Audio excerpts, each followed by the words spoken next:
Yes. Sila naman naggawa ng Davao Death Squad. DDS means Davao Development System. That's the correct term. You are abusing the phrase to the detriment of my city. Mr. Chair, Mr. President, bilang akusado, naniniwala po ba kayo na you and your co-accused deserve a fair day in court? I am not an accused, and you are, whoever you are pointing to as the other accused. So I cannot answer your question intelligently. Ito na nga, Anak Bayan Party List Representative Percival Sindania inilagay ang sarili sa kahihiyan nang humarap kay Tatay Digong Duterte. Pero bago ang lahat, maaari kayong mag-subscribe para maging updated sa mga issue at bagong mga balita. Kahihiyan lang ang inabot ni Congressman Sindania nang maglakas loob itong mag-interpula sa dating Pangulo. Ito'y matapos lampasuhin ni FPRRD ang kanyang mga katanungan. Naging katawa-tawa nga ito at tila nga binitag lang ang kanyang sarili. Narito ang buong detalye. Then we'll move to the next matter because he has been patiently waiting for his turn. Kaninang umaga pa yan nandito, so pagbigyan muna natin. Congressman Sindania, bagong upo po itong kinatawan ng kanyang party list. So, of course, you have 10 minutes. You may proceed. Magandang gabi po, Mr. Chair. Maraming salamat. Magandang gabi po sa ating lahat. Totoo po yun, kanina umaga pa, walang tayuan, walang kain, pero chill lang muna po tayo in the pursuit of truth.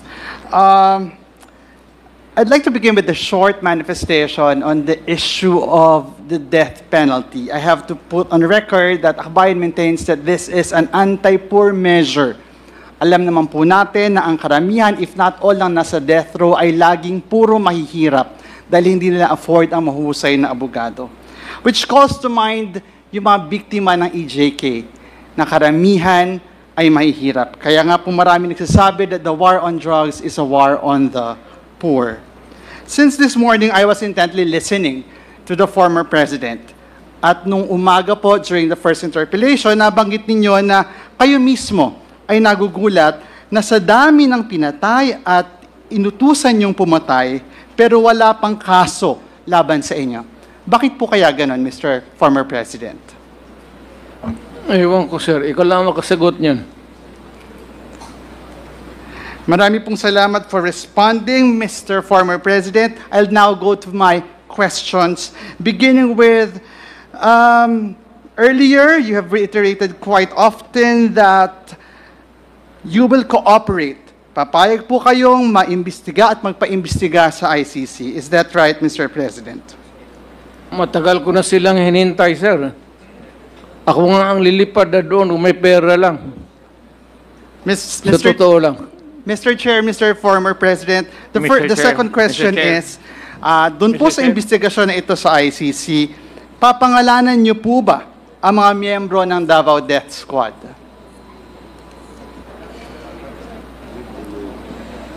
Former President, yes? Ako yun, sir.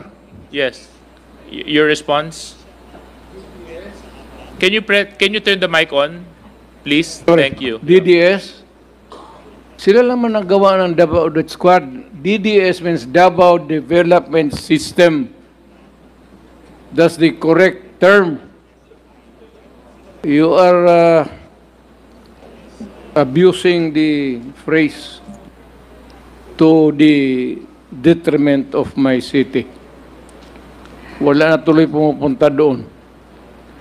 Still on the issue, Mr. Chair, willing po ba kayo na doon sa investigasyon na yon, sa ICC na pangalanan, ang mga biktima ng pagpatay sa Davao ng DDS, however you call it, simula nung kayo ay mayor, hanggang sa kayo po ay maging presidente?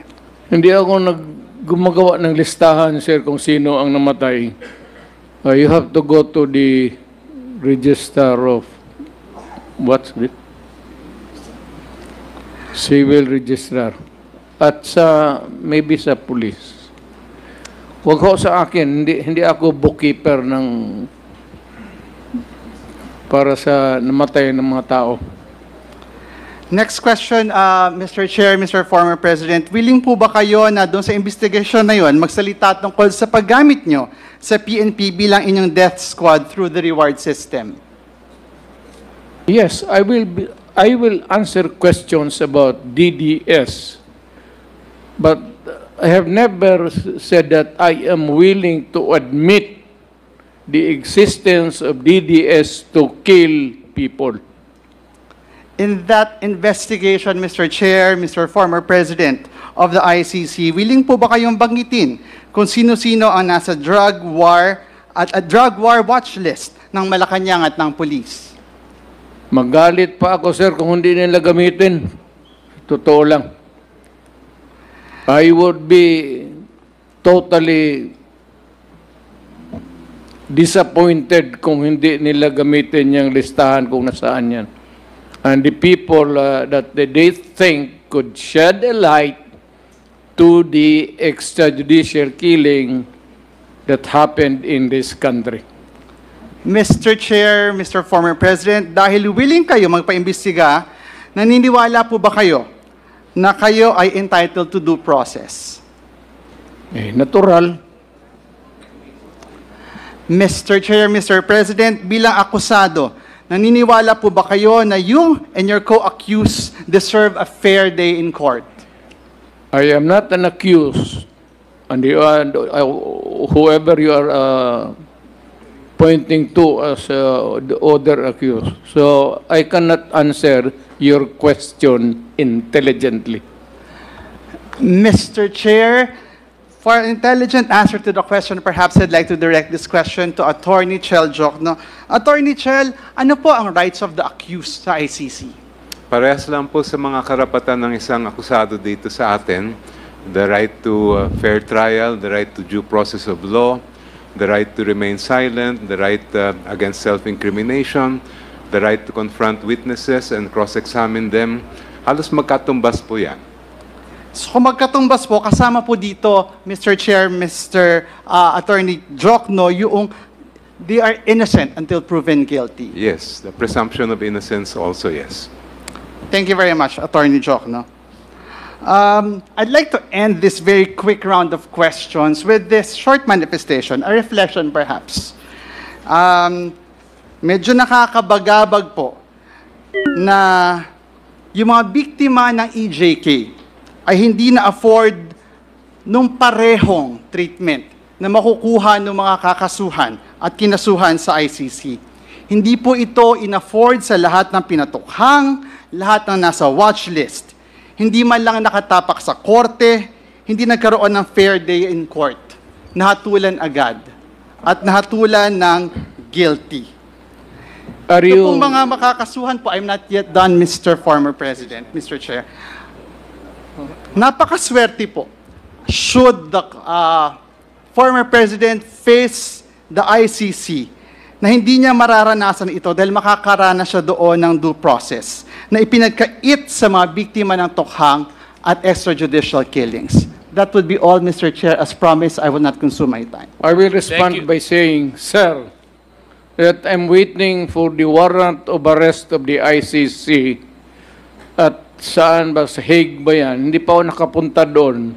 Libre yan. Baski nag-handcuff ako, I would be very willing to go there. Anytime. Totoo yan. Sa edad ko na ito, I'd rather spend my time. Maganda ang prisuhan doon, sir, komportable. Doon na lang ako magtapos ng buhay ko. Thank you very much, Congressman Sindanya.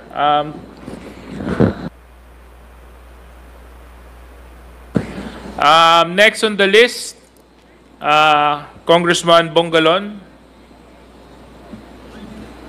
Congressman Jill Bongalon. Because Congressman Sindanya did not exhaust his allotted time, I will pass the time to you.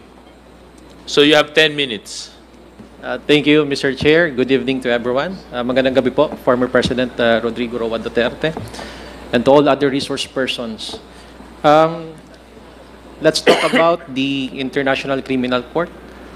And I guess we have resource persons who are lawyers for the victims of the EG case. And I would like to direct my questions to the lawyers. Based from my understanding, Mr. Chair, the jurisdiction or the general mission of the ICC is to investigate and, if warranted, prosecute individuals who are charged with heinous crimes such as war crimes, genocide, and crimes against humanity. Would that be correct? Yes, Mr. Chair, including a fourth crime, crimes of aggression. So these are the only 4 types of crimes tried before the ICC. Yes, and that includes crimes of aggression. And later on, nakuha po yung attention ko doon po sa opening statement ninyo, Attorney Conti, na merong hong kaso ngayon, no, ang biktima nitong EGK at nasa ICC na po ito. Tama po? That is correct. And- The preliminary examination was opened February 2018, and the investigation was granted June 2021. Before I go on the details of the case, would you care to update us what is the status of this case before the ICC? So the status of the case at present, Your Honor, would be it's at the investigation stage. Bale po, yung sa atin po kasi ang kilala natin ay preliminary investigation. And there are 2 questions. One, what is the crime committed? And second, who is the perpetrator? Sa ICC po, sa preliminary examination, ang tinalakay na ay meron bang crimes against humanity na ginawa sa Pilipinas? Meron. Kaya nasa second stage na po tayo, who is most responsible or who are most responsible for these crimes against humanity. The ICC is in the process of determining these people so that they can issue either summons or warrants of arrest before trial can begin. You mentioned a while ago that it was already determined that there is a crime against humanity. And you are referring to the war on drugs. Yes, Is Your that Honor. correct?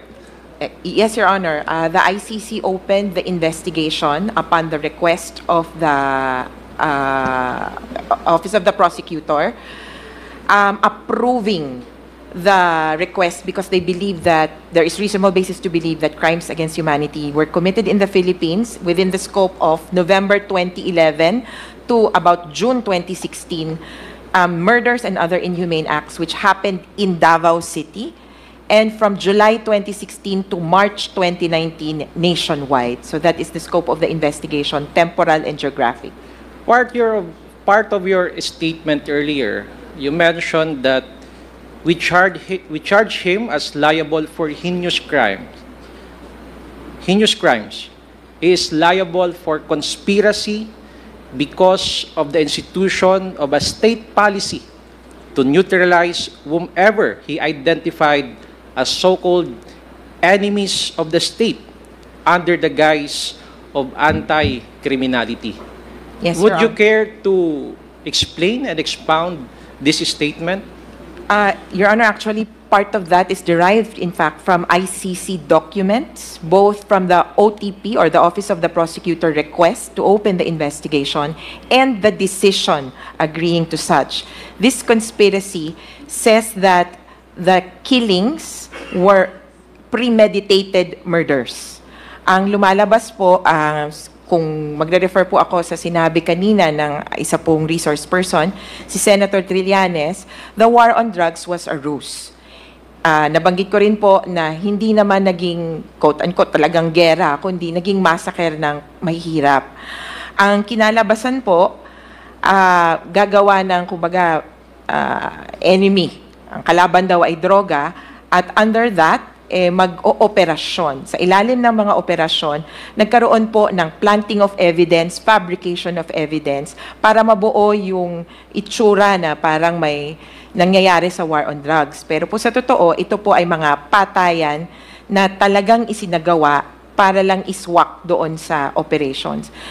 Kung ididikit ko din po doon sa dati na nating na bulatlat, pati po mga politically motivated crimes, or politically motivated murders, dito na rin ipinasok sa quote-unquote war on drugs. Earlier, we had a discussion that it was mentioned that guilt is personal.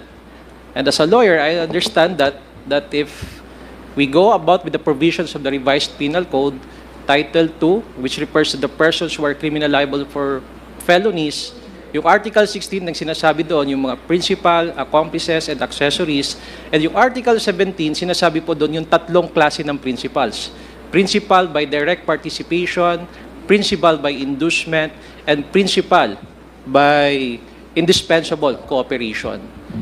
Yung principal by direct participation, that is what we are referring to guilt, which is personal. And you mentioned a while ago that you are charging the former president because of the conspiracy. And also, he is liable as principal by inducement or principal by indispensable cooperation. Would you care to expound and explain this, Attorney Conti? Yes, Your Honor. Mr. Chair, I would like to just clarify also that when you say guilt is personal, it doesn't mean that you have to be on site. You don't have to be the one who pulled the trigger. When you say guilt is personal, it means that you participated in some way or another in the commission of the crime. And when you planned or masterminded a crime, that is guilt that is personal as well. And so the participation of someone by inducement, nagbigay ka ng reward, sinabi mo, gawin mo ito, babayaran kita, that is inducement. By indispensable cooperation, bubuksan ko yung pintuan, gagawa ako ng policy para makapatay ka. At pagkatapos niyan, sisiguraduhin kong hindi ka mapaparusahan o maiimbestigahan. That could be principal by indispensable cooperation. And a while ago, again, going back to the issue or topic of conspiracy, basically conspiracy means the act of one is the act of all. And how would you allege that the act of these law enforcers will also charge the former president for the victims of these extrajudicial killings? Well, one, Your Honor, the character itself of crimes against humanity says that this is widespread and systematic killings. At ibig sabihin po ay may sistema na inilagay ang isang nakatataas na opisyales. Usually ay nasa gobyerno para utusan yung mga papatay, kumbaga. At pangalawa, ang konsepto po kasi ng conspiracy ay nag-usap-usap kayo, pinagplanuhan. At kung mai-establish ng ICC, and we believe so, kung mai-establish ng ICC na yung mga patayan ay konektado lahat sa war on drugs, konektado nun sa directives ni Duterte, maituturing po itong conspiracy o pinag-usapan. In fact, Your Honor, when we go back to the concept of negation and neutralization, the policy says so. And we can pull up a lot of police reports where the police would say, oh, we neutralized the suspect. And it is clearly they fatally shot the suspect. Meaning, sinabi mo po na ganito, and this is how it was interpreted on the ground. Yung pong mga police report, klaro ang sinasabi, when you neutralize, you kill that person. So basically, in layman's term po, Attorney Conti, because of the policy on the war on drugs of former President Duterte, and that is being implemented by the law enforcers, ibig sabihin, they can all be charged for the crimes against humanity because of that policy and implemented by these law enforcers. A clarification, Your Honor, in crimes against humanity, and if this is charged before the International Criminal Court, they will only haul to court the most responsible, those who bear the greatest responsibility. And in this case, Attorney Conti, who appeared to be the most responsible? Clearly, the most responsible for crimes against humanity in the Philippines, in the acts of murder and other inhumane acts, would be none other than President Rodrigo Roa Duterte. That would include some other lower officials, perhaps Senator Bato de la Rosa, who also served as the chief of police during that time. Are you familiar of the Senate inquiry that was conducted a week ago? Yes, was it a week ago? I think so. This is the Senate inquiry also on they call it the Philippine War on Illegal Drugs. And later on, I'm sorry, and a while ago, we also heard the former president reiterated his statement in which he said that I take full legal responsibility on the policy and the implementation of the war on drugs. Would that be correct? Yes, Your Honor. I also heard him say that he would also like to bear the responsibility for the consequences, legal and illegal. With that statement, matutulungan po ba kayo at yung mga biktima o pamilya ng biktima nitong EGK doon sa kaso sa ICC? To some extent, Your Honor, yes. Mr. Chair, the admissions before the legislative bodies in the Philippines could serve well in the investigation where they are determining who is most responsible. Ito na nga po, ang tanong nila, sinong may kasalanan, may umaamin. But moving forward into trial, there would be some sort of processes before these statements could be taken as evidence, but it's just a matter of procedure. Pwede pong gamitin ang mga sinabi ni Duterte dito at sa Senado sa pagbubukas po ng trial sa ICC at sa kahit na ano pa man pong korte. I've seen one of your interviews in the television and yet you are hopeful that before the 2024 ends, a warrant of arrest will be issued by the International Criminal Court. Inaasahan niyo po ba talaga na lumabas bago matapos ang taon ngayon? Well, yes, Your Honor. But of course, there are processes with the ICC that are out of our control. Mr. Chair, I just would like to share and inform everyone that earlier today, the Executive Secretary, former Chief Justice Lucas Bersamin, stated that if the former president desires to surrender himself to the jurisdiction of the ICC, the government will neither object to it nor move to block the fulfillment of his desire.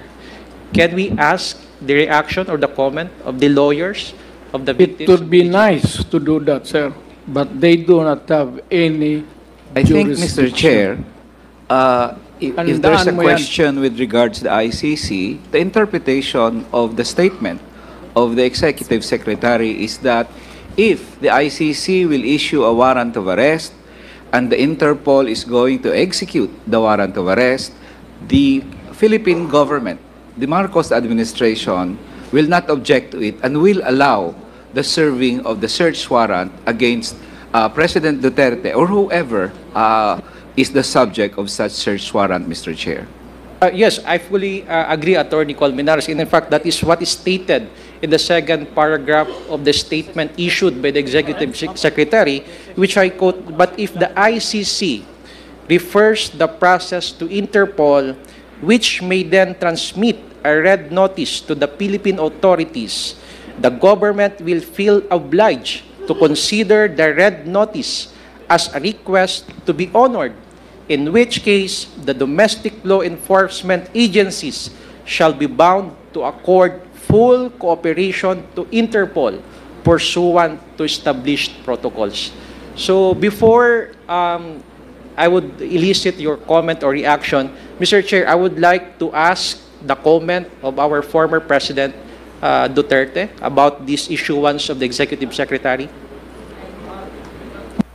I'm happy with the narration of whatever he says there is. Ang problema, walang jurisdiction.